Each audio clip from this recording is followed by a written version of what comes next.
Love, identity, and survival collide in Ponyboi, a raw and powerful new film based on River Gallo's groundbreaking 2019 short film of the same name. Ponyboi tells the story of a young sex worker and laundromat clerk, played by River Gallo, who goes on the run after a drug deal goes wrong, forcing them to confront their past. Let's take a look.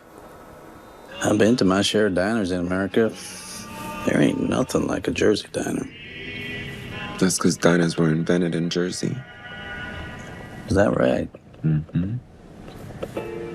1912, Union City, built by Jerry O. Mahoney. Hot damn. I might be a Jersey girl, but that don't mean I'm stupid. Joining us now are the stars of the film, River Gallo and Dylan O'Brien. Thank you both so much for being here. Thanks for having us. Dylan, let's start with you. You play Vinny. He's messy, manipulative, and yet very human. What drew you to this character?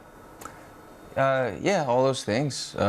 It's a villain character, but like has a lot of color to him. You know, I found him to be hilarious when I first met him. I found it interesting how charismatic he is and how manipulative he can be. Sort of utilizing that. I felt like, you know, as villain characters go, he had a lot of depth to him. And River, this is a very deeply personal story for you. You not only wrote it, star in it, but produced it as well. What made you feel like this was the right time for you to share this so publicly? I mean, this was something that I had been working on for years, starting from theater when I was in NYU to grad school when I went to film school. And it just aligned perfectly for when I came to terms with being intersex and discovering that the condition I was born with is actually an intersex variation. And it was just kind of the perfect timing where the culture met where I was on my own personal identity journey. And I'm just so thrilled that the movie is coming out in this time period because I think it's going to be so beautiful for so many audiences to see it. And Dylan, you've done everything from action to comedy. What felt different, would you say, about Ponyboi? This is not something that's ever really been represented in this way in this industry. As far as an intersex identity story goes, you know, and an intersex character at the center of it. It's just a thrill ride and has so many different sort of elements to it that made it something that immediately when I read, I was like, this is incredible, you know. And River, you have said that this movie has helped you claim your identity. How would you say, potentially, I don't know if it seems overstated to say that this movie has changed your life?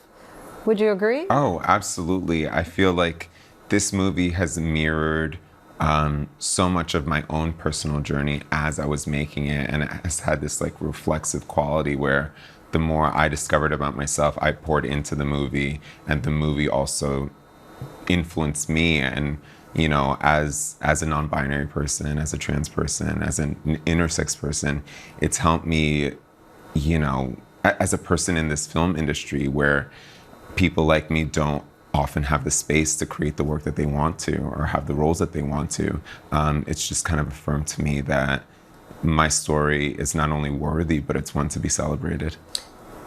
What do you hope that viewers get out of this movie? I'll ask the same question to both of you. Is it in part education?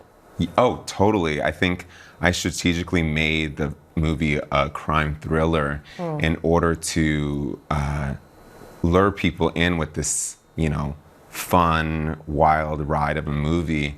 And hidden deep inside of it is a story about, you know, identity and past trauma and relationship and love with family and the conflict that can come with that when identity gets into the crossfires of that.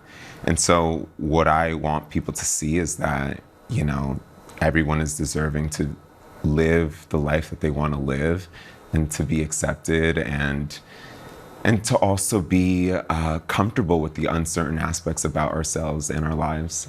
Well, Dylan, River, we thank you both so much. All the best with the movie. Want to let our viewers know you can catch Ponyboi in theaters starting June 27th. And that is our show for this hour. I'm Linsey Davis. Be sure to stay tuned to ABC News Live for more context and analysis of the day's top stories. Thanks so much for streaming with us.